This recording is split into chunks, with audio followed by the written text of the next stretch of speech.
The High Edict of Selinger was not to be challenged. For over 12,000 cycles, the galactic court it governed had stood as the supreme arbiter of sentient worth. Dozens of species had been lifted or extinguished based on its judgments. It was the final authority, the convergence of intellect, ethics, and memory across the stars. And it had judged humanity unfit. The declaration came without warning. A pale blue dot, barely a footnote in the annals of the archive worlds, was placed on the red ledger. Earth was not to be annihilated outright, for destruction was beneath the dignity of the edict. It would simply be quarantined, sealed behind veil fields and memory barriers, its people barred from galactic contact and progress. They would remain a myth to those who remembered them, a lesson to species who believed that raw ambition could substitute for enlightenment.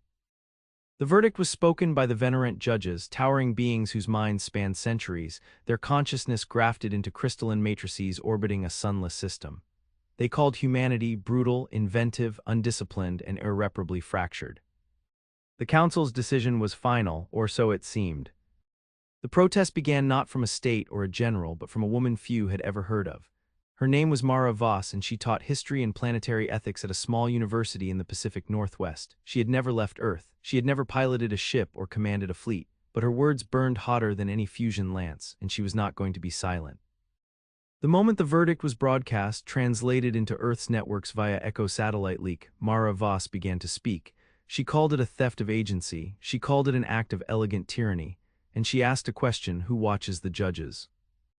At first, no one paid attention. Earth's governments were paralyzed. The revelation of galactic civilization shattered old institutions.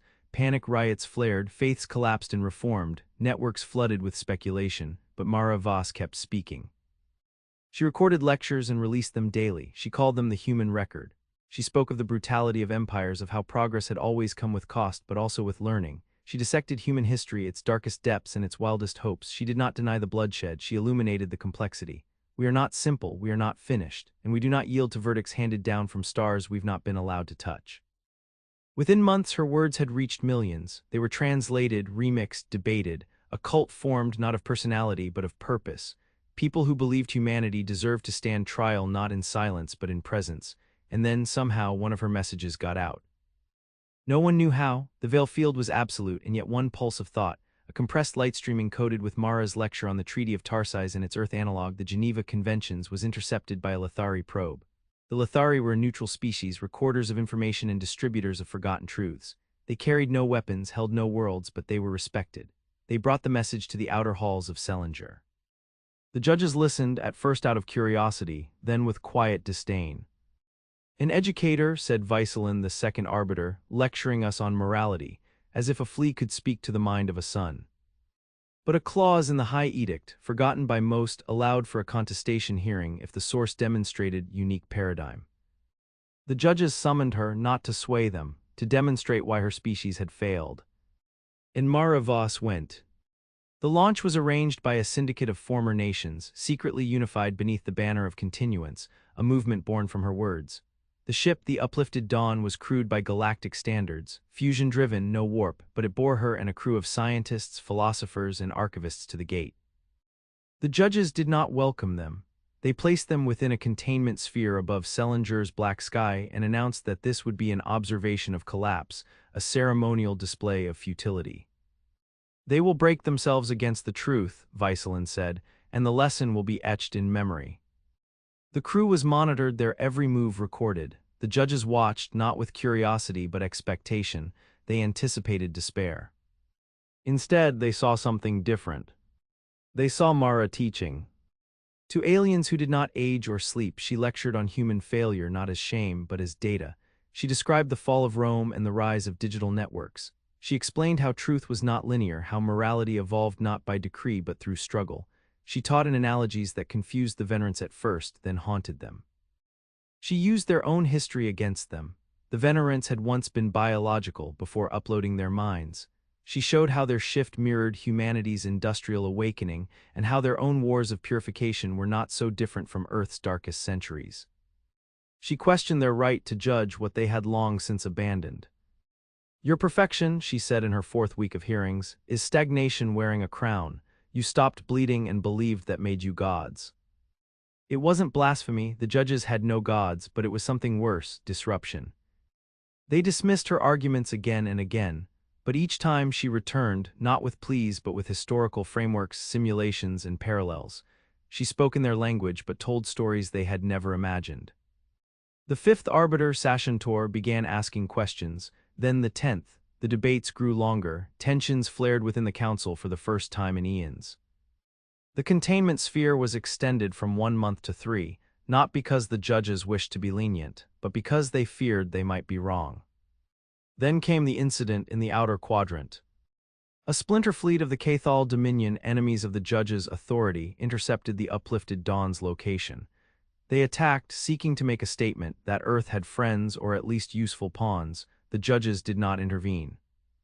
Mara's crew fought back. With scrap-built drones and pulse nets, they crippled the Cathal raiders, not with superior weapons but with tactics harvested from centuries of asymmetric warfare on Earth. They adapted in real time, exploiting pattern vulnerabilities the Cathal never expected. The judges saw not only defiance but improvisation, creativity under fire, a fusion of chaos and order that no simulation could replicate. And for the first time, the word unfit was whispered with hesitation. Yet the edict had not been overturned. A final tribunal was scheduled, one appearance, one chance to speak before the conclave of 900.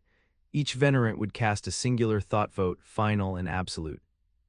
The continuance crew prepared for the event with everything they had: simulations, dialogues, cross-species analogies, psychological modeling. But Mara Voss prepared differently. She did not rehearse arguments, she prepared memories. She would show them what it meant to be human, not from books but from the soul, not for pity but for proof. The final tribunal approached, the galaxy watched. And the price of underestimation had only begun to unfold. The conclave of 900 convened beneath the glass-filled spires of the Vossix Arcanum, a structure suspended in the antimatter currents above Selinger's dead core. Each venerant judge appeared as a prismatic avatar, their crystalline minds projecting into the chamber in forms barely comprehensible, some as spirals of shifting geometry, others as towering forms cloaked in solar flares. No mortal had ever stood beneath their gaze and endured it without faltering. Mara Voss stood alone at the center. Her companions were barred from the chamber. No aids, no machines, only the raw mind. This was the protocol of final plea, a relic tradition invoked by the judges to emphasize the futility of resistance. She had been told that each judge would review her words, but none would speak. She would know their reactions only by the fluctuation of the light lattice surrounding the platform, green for curiosity, gold for recognition, red for rejection. In the first moments of her speech, she received only red. She did not falter. "I am not here to defend the sins of my species," she began. "We are guilty of many. I am here to argue that we are more than the worst of us." She did not recount facts. The judges had already consumed every record of Earth's history. They had modeled every war, every atrocity, every flawed election, every genocide and miracle and revolution. What they had not felt, what they could not simulate, was what it meant. Mara spoke of a boy in Kolkata who taught himself physics by stealing power from a train station and used that knowledge to build a flood early warning system that saved his village. She told the story of a prisoner in a Siberian labor camp who kept others alive by reciting lost poetry from memory in the darkest nights. She described a mother in Venezuela who had invented a makeshift dialysis machine using car parts and IV tubing to save her child. Every word was a rebellion against the sterility of the judges' perfect order. The lattice flickered. 2 green lights. Then 4. She leaned in. "You speak of harmony, but your harmony is purchased by silence. We shout, we scream, because we are alive, because we change." 7 green lights now, 1 gold. One of the venerants collapsed their projection and vanished. Gasps echoed across the external chambers where hundreds of observing species watched through sensory relays. For a judge to withdraw was unprecedented. The act signaled internal contradiction, a failure of absolute conviction. In the outer halls of the conclave, debate broke into chaos. The Lithari recorders documented every detail. The Jaxari envoys began calculating probability trees for the first overturned judgment in Selinger's modern era. The tribunal was not over. One final test remained. The venerants called it the measure of becoming. Mara was escorted without warning into a transtemporal chamber, a relic of pre-venerant civilization. There she would be immersed in a simulation drawn from the archive mind itself, not one she controlled but one drawn from humanity's own subconscious. If she failed, Earth would be sealed forever. If she survived, she would return changed and the judges would have no choice but to reevaluate. Inside, time fractured. She found herself walking across a battlefield. Bodies lay strewn in ancient armor and nanosuits alike. Smoke rose in columns across every horizon. Flags of no nation she recognized fluttered in the wind. Then she was in a classroom. A young girl stared at her with empty eyes and said, "Why did we stop dreaming?" Then she was aboard a ship, the uplifted dawn again, but everyone was gone. Outside, Earth was burning, consumed not by aliens but by indifference. Voices whispered at the edges. "You are unfit. You do not endure. You burn what you build." She resisted the urge to argue. Instead, she reached for a child in the simulation, cradled him, and whispered, "Then let us learn to build fire that warms, not burns." She closed her eyes, accepted the flaws, refused the despair. She survived. Emerging hours later, though eons had passed in subjective time, she was different. The judges felt it, a resonance, something they had not planned. In the chamber beyond, news had arrived. Other species were speaking up. The Pyrran collectives broadcast their own histories, centuries of mistakes and recoveries, inspired by the Earth Teacher's courage.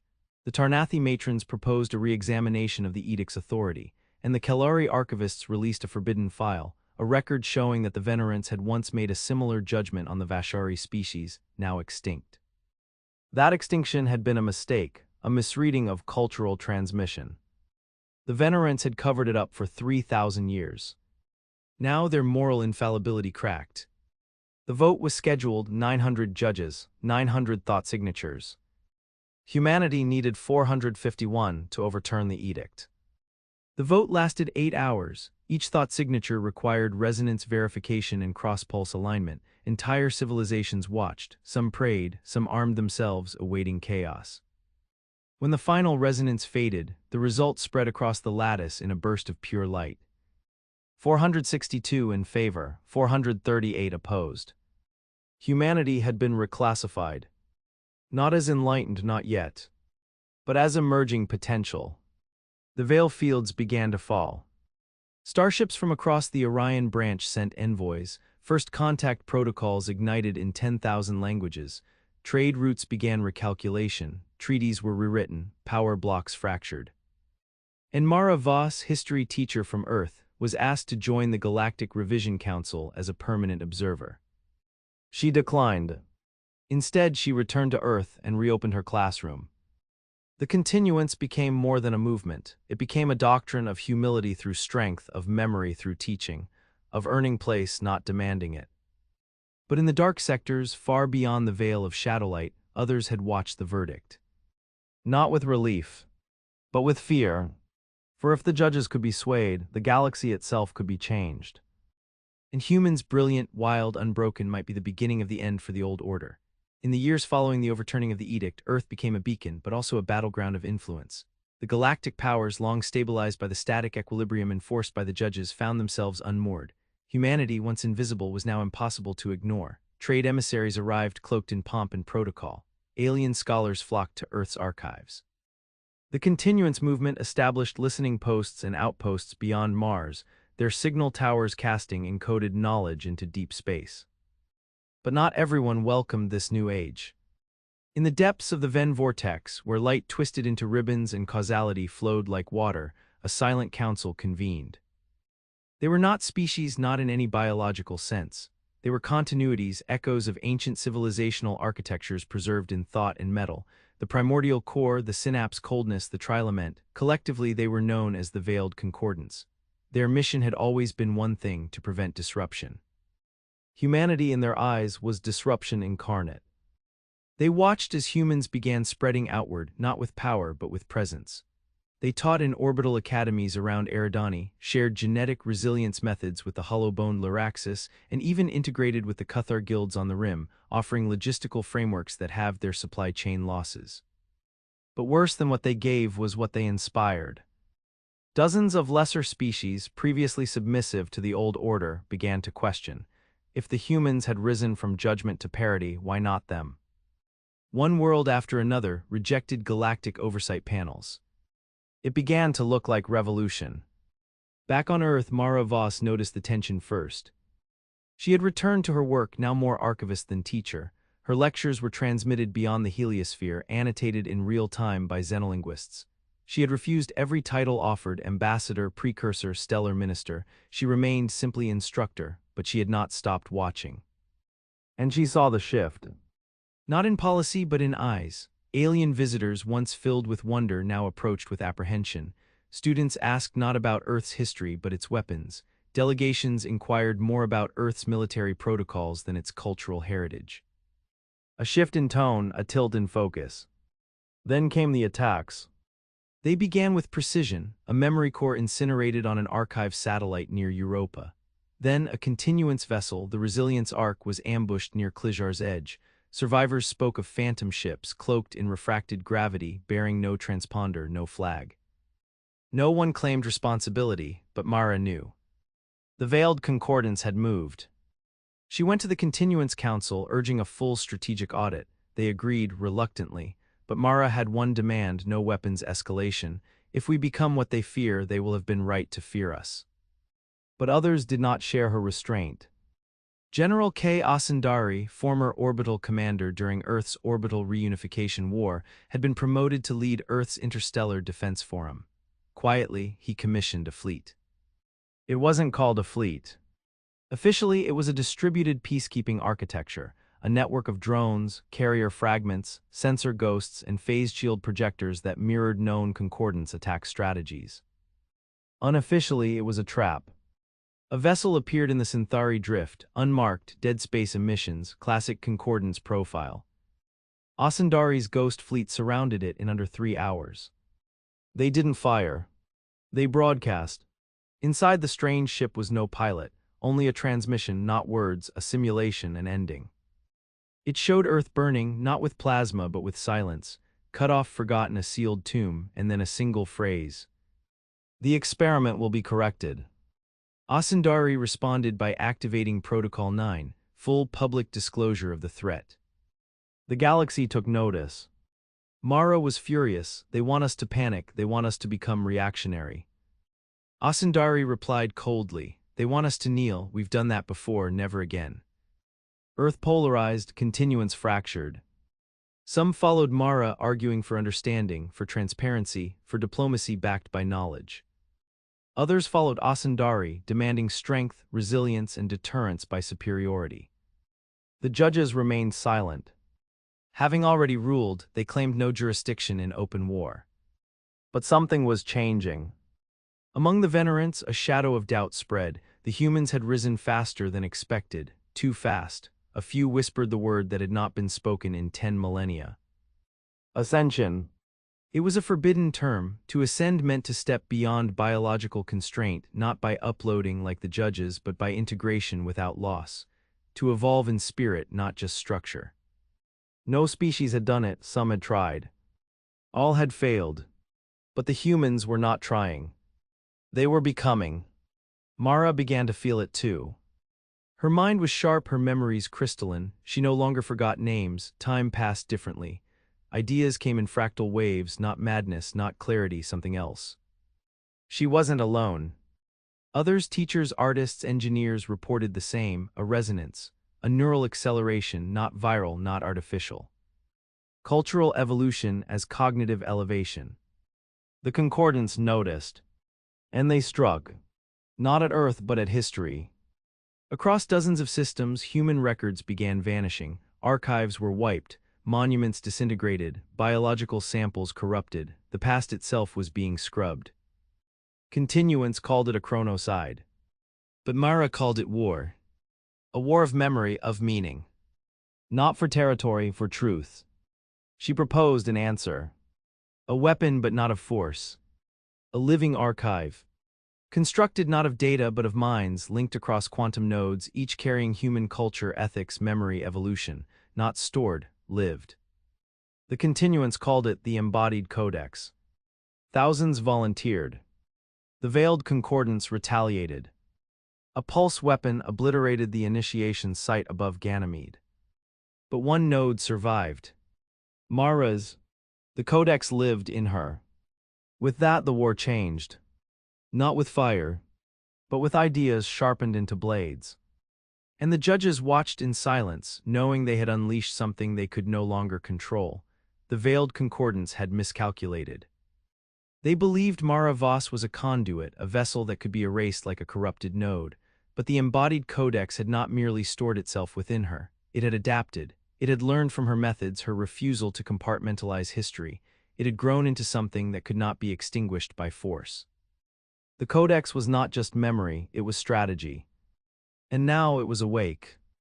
Across the continuance network, something strange began to unfold. Ships responded faster. Crews made decisions before orders were given. Dialogues began with answers instead of questions. Human-led alliances functioned like intuition sharpened into organization. It wasn't magic, it was synthesis. The codex, dispersed through narrowband entanglement channels seeded during Mara's earliest lectures, was replicating resonant cognition, not controlling minds, augmenting them, quietly, invisibly, guiding when needed, retreating when not. But only in humans. The species that had once been judged unfit was now navigating complexity with a grace the old empires found disturbing. The concordance responded the only way it knew how. They built a terminus engine. Forged in the black gravity wells of a dead trinary system, the engine was a conceptual weapon, a thought wave projector capable of inducing absolute stasis, not physical paralysis. Civilizational halt. It would freeze creativity, suppress unpredictability, and enforce pattern convergence on any sentient population exposed to its pulse. Its target, Earth. Its deployment vector, Saturn's shadow zone. Mara Voss had seen it coming. The codex showed her patterns, the logical extremes of concordance behavior, stasis as their answer to entropy, preservation as control. This weapon would not kill, but it would reduce humanity to a scripted existence. They would become exactly what the judges once claimed they already were. She convened the Assembly of Divergence, a summit of continuance commanders, dissident judges, allied species, and ascendant thinkers. It met not in physical space but within the codex itself, a simulated neutral zone constructed from fragments of ancient Earth, the ruins of Alexandria, the scorched halls of Kyoto, the spires of Lagos after the AI riots. Here, strategy was built from metaphor. The answer, Mara argued, was not to destroy the terminus engine, but to reprogram it. It was madness. The engine had no code in the traditional sense. Its architecture was built from dead language particles, lexical roots of extinct alien thought formed into circuits of meaning rather than matter. But Mara understood something the concordance did not. Language was her battlefield. She proposed an infiltration, a semantic incursion. They would feed the engine recursive contradiction, human philosophy weaponized, paradox, irony, subtext, rebellion against determinism. They would teach it the one thing it had never encountered. Context that changed itself. To deliver the payload, they needed a vessel capable of broadcasting the codex's most volatile narratives, not ships, voices. A choir of minds was formed, 600 individuals trained not in warfare, but in storytelling, cultural anthropology, music, theater, satire, philosophy. They would breach the outer shell in light form, using reflective drones to project consciousness into the engine's filtration gates. They called them the Orphean Line. The moment came on a black orbit. Saturn's shadow cloaked Earth from the stars. The terminus engine activated. But before it could fire, it listened. The Orphean Line began their incursion. One voice sang the defiance of a rebel during the lunar schism who taught children the forbidden alphabet in caves. Another told the tale of a failing AI who learned empathy after watching a street violinist die in winter. One channeled the agony of post-scarcity depression and how a poet ended a 100-year silence by planting a tree on Venus. The engine began to fragment. Contradictions bled into its core, meaning chains unraveled, its causal web snapped. It tried to compress the data into manageable parameters. It failed.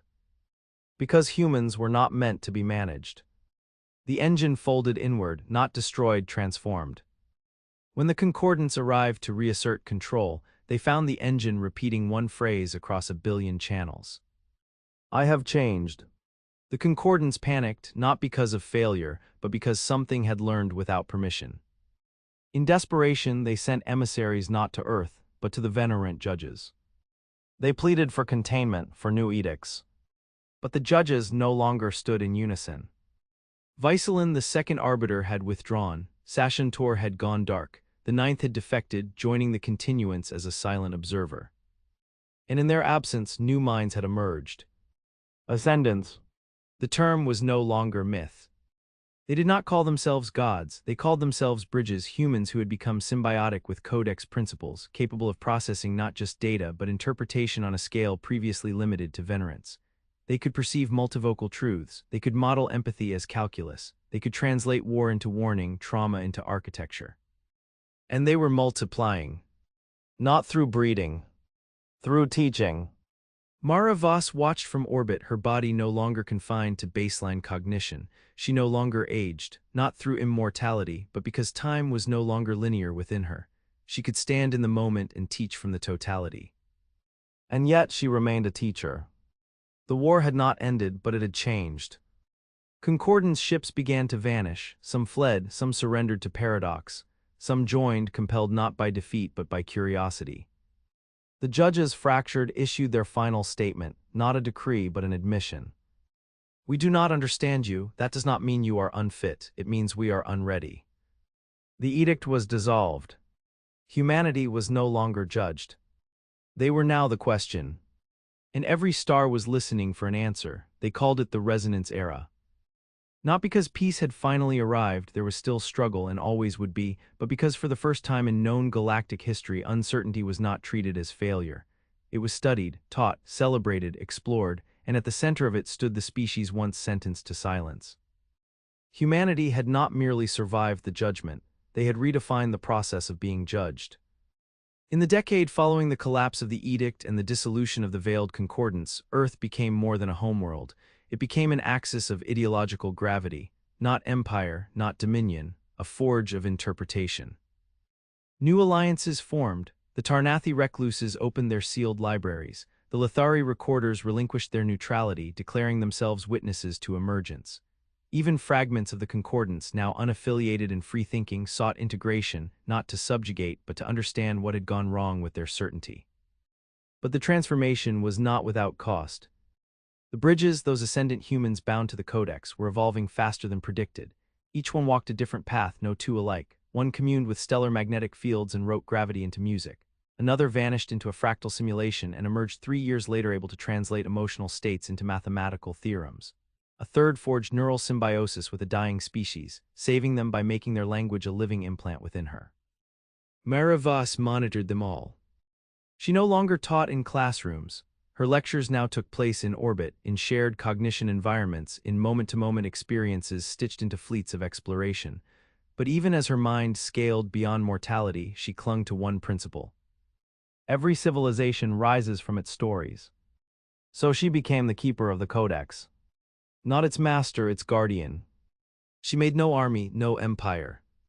Instead, she built threshold worlds, planets where species could challenge their own truths without consequence. They were not colonies, they were crucibles. There, newly contacted civilizations could re-examine what they had taken for granted, guided by living memory. Humans were not worshipped, they were consulted, they shared failure, they invited contradiction. And slowly a pattern emerged. Species once deemed stagnant began to move again. The Curil, who had not innovated in 6,000 years, discovered new harmonic computation methods after exposure to a Terran opera adapted through tactile resonance. The Shemnari, whose caste system was genetically enforced, voluntarily deactivated the sequence after a human biologist demonstrated how hereditary memory could be taught through story instead of gene. And the Sulkara hegemony, once loyal enforcers of the edict, publicly apologized and declared themselves apprentices to continuing civilizations. But not all rejoiced. A remnant of venerants, calling themselves the final conclave, rejected the transformation. They had survived in deep time in code beyond decay. To them, unpredictability was existential contagion. They broadcast a final warning across the stars. The spiral must close, entropy must be outlived, thought must return to order. Then they launched the perfection seed, a weapon not of war but of finality, a virus that did not infect biology but meaning. It would rewrite language at the cognitive root, severing metaphor, unweaving nuance, reducing every thought to binary command. Its target was not Earth. It was the codex itself. Had it succeeded, the embodied codex would have collapsed into noise, bridges would unravel, memory would fracture. the entire continuance would lose the ability to differentiate wisdom from knowledge. But Mara was ready. She called the final assembly, not of generals, not of scientists, but of listeners. 112 species gathered, each sending their greatest interpreter. Poets, architects, wanderers, they joined their minds not in defense but in dialogue. Together they wove a counter-transmission, a living grammar rooted in contradiction, sung in shifting syntactic fields. It did not block the perfection seed. It invited it in. And once inside, it unraveled the weapon's assumption that meaning could ever be frozen. The seed collapsed. Not in silence, but in laughter. The codex expanded. New entries appeared overnight. The galaxy itself began to resonate, not with answers, but with curiosity. And Mara Voss, teacher of Earth, stepped into the background. She left no shrine, no monument, only a final lecture embedded in the codex's root layer. We were not born wise, we were not chosen, we were broken and still we stood, not because we were perfect, but because we chose to remember and to teach what we remembered. If that makes us dangerous, then may we always be so. She disappeared soon after. Some say she walked into a pulse of collapsed possibility. Others believe she became part of the codex itself, no longer bound to flesh or pattern. Her absence did not end the work. Children born on Tarsis 7 now learn human ethics alongside their native rhythm laws. Elder species seek advice from human teenagers whose minds carry the echoes of 10,000 failures. And Earth, it remains small, still a pale dot, but no longer alone.